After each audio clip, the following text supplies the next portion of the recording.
Navy blue আর সাদা কাজের কুর্তি, খোলা চুল, কিছু বৃষ্টির জলে ওর ফর্সা নিটল গালে লেপ্টে আছে চুলগুলো। কপালে ছোট্ট টিপ, ঠোঁটে হালকা লিপস্টিক। অসম্ভব সুন্দর দেহবল্লরী। বৃষ্টির জলে কিছুটা ভেজায় তা দেহের ভাঁজগুলোকে আরও উজ্জ্বল করে তুলেছে ওকে, এবং তার জন্যেই মেয়েটি হয়ে উঠেছে যেন আরও আকর্ষণীয়। গল্প সাথে অস্মিতাতে তোমাকে আবারও স্বাগত জানাই। আজকে যে গল্পটা পড়ছি তা আমারই লেখা এবং আমারই কণ্ঠে। গল্পের নাম সায়ন্তিকা। রবিবার দুপুরে লাঞ্চ টেবিলে একসাথে বসে সবার সাথে লাঞ্চ সারছে দেবকুমার। এই একটা দিনেই সবার সাথে দুপুরে দেখা হয়, খাওয়া হয়, গল্প হয়। ব্যস্ত চাকুরে দেবকুমার, সুদর্শন, সুপুরুষ, তবে আজকাল যেন একটু বেশি মাত্রাতেই গম্ভীর থাকে। হঠাৎই 11 বছরের ভাইঝি খাবার টেবিলে সবার সঙ্গে যে বসে আছে, সে হঠাৎই বলে ওঠে একটা বোমা ফেলার মতন কথা। ও বলে কি যে, কাকাই তুমি আমার নাচের দিদিকে বিয়ে করে নাও না গো, কি মিষ্টি আমার নাচের দিদিটা। জোর বিষম খেতে খেতে সামলে নিল কুমার। এ মেয়ে বলে কি? দাদা, বৌদি, মা, বাবা সবাই হতভম্ব মিঠুর এই কথা শুনে। হঠাৎই বৌদি বলে উঠল, মিঠু চুপ কর, এসব কথা বড়দের, বাচ্চাদের বলতে নেই, বুঝেছিস? কিন্তু মিঠুকে থামায় কে? ও সরলভাবে বলে চলে, তোমরাই তো বলো কাকায়ের কাউকে ভালোই লাগে না, তাই ভাবলাম আমার নাচের আন্টি কত মিষ্টি, আমাকে কত আদর করে, কাকাইকেও আদর করবে। এবার তাড়াতাড়ি করে বৌদি মিঠুর মুখে খাবার গুজে দেয় ওর মুখটা বন্ধ করার জন্য, আর সবাই মুখ টিপে হাসে। দেবকুমার কোনো দিকে না তাকিয়ে খাওয়ায় মন দেয়। বাবা বলেন, কি গিন্নি, আমার দিদিভাইয়ের চয়েস আছে বলো। ও কিন্তু কথাটা খুব একটা ভুল বলেনি, কি বলো বৌমা? কথাটা কিন্তু ভাবার মতন বলে হাসতে থাকেন। দেবকুমার টেবিল ছেড়ে খাওয়া কমপ্লিট করে নিজের ঘরে এসে পালিয়ে বাঁচে। সেদিন রবিবারের সন্ধ্যায় নিজের ঘরে ল্যাপটপে কাজ করছিল দেবকুমার। হঠাৎই বেল বাজল। বাইরে বৃষ্টি, কেউ হয়তো শুনতে পাচ্ছে না, এটা ভেবে নিজেই প্রায় বিরক্ত হয়ে নিজের অফিসের কাজ ছেড়ে গুটি গুটি পায়ে উঠল দরজা খোলার জন্যে। দরজা খুলে দেখে ওমা, সামনে কে দাঁড়িয়ে? আধ ভেজা অবস্থায় মিঠুর সুন্দরী মিষ্টি মুখের নাচের দিদি যে। এতদিন দেবকুমার সেভাবে ওর দিকে তাকায়নি। আজ দুপুরের ঘটনার পর একটু যেন আগ্রহ জন্মালো। আরে সত্যি তো, মেয়েটিকে মিষ্টি না বলে বেশ রূপসী, সুন্দরী, তন্নি বলা যায়। নেভি ব্লু আর সাদা কাজের কুর্তি, খোলা চুল, কিছু বৃষ্টির জলে ওর ফর্সা নিটল গালে লেপ্টে আছে চুলগুলো। কপালে ছোট্ট টিপ, ঠোঁটে হালকা লিপস্টিক। অসম্ভব সুন্দর দেহবল্লরী। বৃষ্টির জলে কিছুটা ভেজায় তা দেহের ভাঁজগুলোকে আরও উজ্জ্বল করে তুলেছে ওকে, এবং তার জন্যেই মেয়েটি হয়ে উঠেছে যেন আরও আকর্ষণীয়। আজ এই প্রথম যেন কোনো নারীকে, তাও এত কাছ থেকে এত ভালো করে নজর করল দেবকুমার। ওকে দেখতে ব্যস্ত থাকায় দেবকুমার দরজার বাইরে দাঁড়িয়ে থাকা বৃষ্টিতে ভেজা তন্নিকে ভেতরে আসতে বলতেও যেন ভুলে গেছে। তখন মেয়েটি বলে ওঠে জামার জল ঝাড়তে ঝাড়তে খুব মিষ্টিভাবে, সরি একটু দেরি হয়ে গেল, আসলে এত বৃষ্টি তো।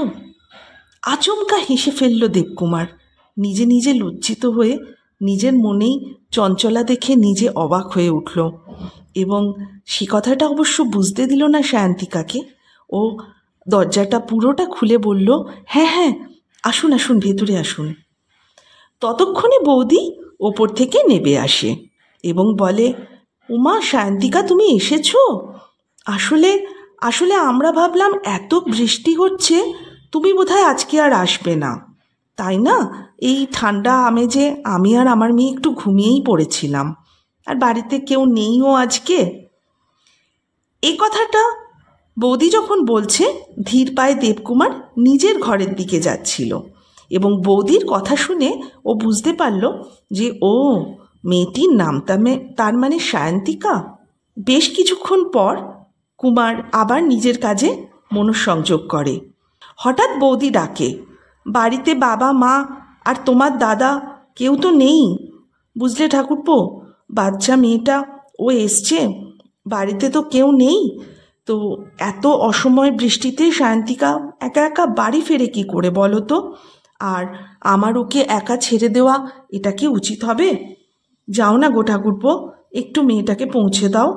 এই বৃষ্টিতে ভিজে ভিজে এলো, আবার ভিজে ভিজে ফিরবে, ঠান্ডা লেগে যাবে তো। কুমার একটু ইতস্তত করে, বলে, না মানে বৌদি বৌদি আবারও বোঝায় দেওরকে। কুমার শেষে বাধ্য হয়েই বলে, আচ্ছা ওকে আসতে বলো, আমি গাড়ি বার করছি। সায়ন্তিকা নেবে আসে গ্যারেজে। গাড়ি বার করে কুমার সায়ন্তিকা পেছনের দরজা খুলে যখন বসতে যায়, কুমার তখন বলে, আমি কি আপনার ড্রাইভার নাকি? বলে ও ওর পাশের দরজাটা খুলে দেয়। ধীর পায়ে উঠে আসে সায়ন্তিকা, আলতো স্বরে বলে, আপনাকে শুধু শুধু কষ্ট দিলাম।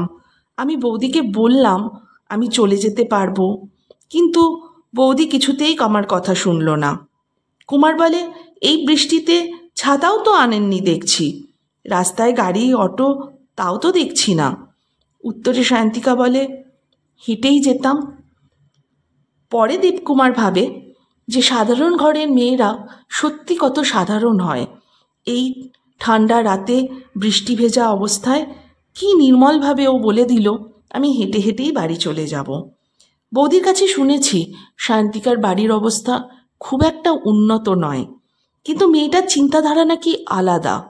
কি এমন চিন্তাধারা ওর? খুব কৌতূহল হলো এত কাছে সায়ন্তিকাকে পেয়ে। কুমার জিজ্ঞেস করলো হঠাৎই ওকে যে, আপনাকে এত সুন্দর দেখতে, তো বিয়ে করেননি কেন এখনো? কিছুক্ষণ চুপ থাকে সায়ন্তিকা। কুমার বলে, ও আচ্ছা আচ্ছা, বলতে যদি আপত্তি থাকে বলার দরকার নেই, থাক। সায়ন্তিকা বলে, না না, অসুবিধার কি আছে?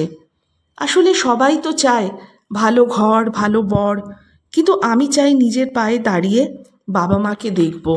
বাবা মা এত কষ্ট করে আমাকে বড় করলেন, আমি তাদের জন্য কিছু করব না? তাদের একমাত্র সন্তান, আমি যদি বিয়ে করে নিই, স্বামীর টাকায় তাদের সাহায্য করতে হবে আমাকে, এটাতে আমার ভীষণ আপত্তি। আর আমার স্বামী যদি না চান তখন কি হবে? এটা আমার আমার আত্মসম্মানে বাধে, আর আমার বাবা মার ক্ষেত্রেও। তাই আমি নিজে স্বাবলম্বী হয়ে তবেই বাকি কাজ করব। বলতে বলতে সায়ন্তিকা যে অনেকটা সহজ হয়ে গেল তা বুঝতে পারে দেবকুমারের বড় দামি গাড়িতে সায়ন্তিকা যেন প্রথমে একটু আড়ষ্টতা প্রকাশ করছিল, ধীরে ধীরে ও অনেকটা যেন স্বাভাবিক হয়ে উঠল। ও সরল হেসে বলতে লাগলো, জানেন, আমার মামার বাড়িতে এক এনআরআই পাত্র আমাকে দেখে বিয়ের প্রস্তাব পাঠিয়েছিল। কুমার বলে, এনআরআই? সায়ন্তিকা মিষ্টি হেসে বলে, আমি না বলে দিয়েছি, কারণ আমি আমেরিকা গেলে আমার বাবা মায়ের কী হবে বলুন। অবাক হয় দেবকুমার, এখনও এরকম মেয়ে সমাজে আছে। সায়ন্তিকার দিকে আরও একবার ভালো করে তাকায়। সত্যি তো, ওর চোখ দুটোতে কত সরলতা, বৃষ্টির জলে কিছুটা কাজল লেপ্টে আছে তাতে যেন সায়ন্তিকা আরও সুন্দরী হয়ে উঠেছে।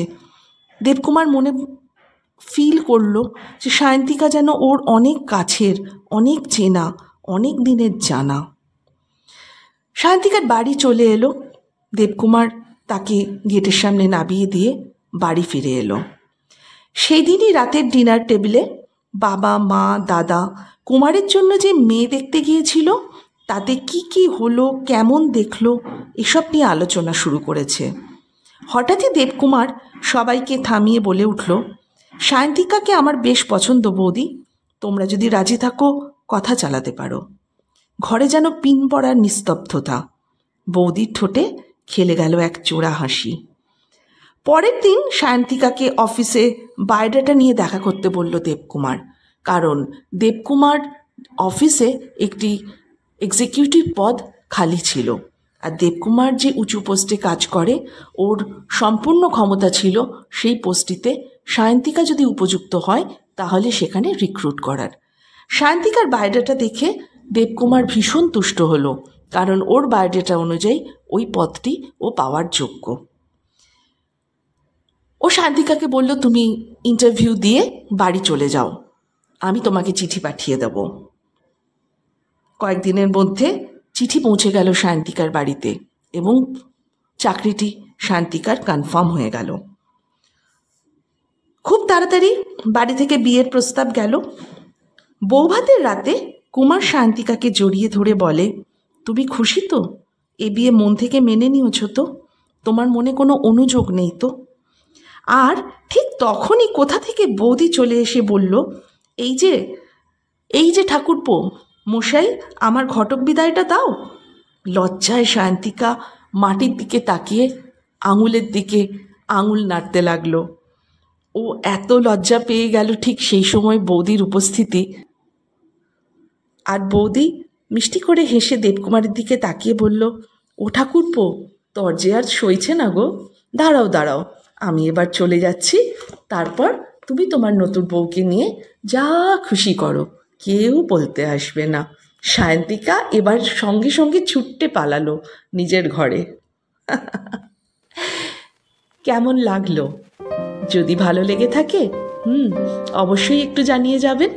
আর আপনাদের প্রিয় চ্যানেল এই গল্পর সাথে অস্মিতা অবশ্যই সাবস্ক্রাইব করে পাশে থাকবেন, এই অনুরোধ রইল।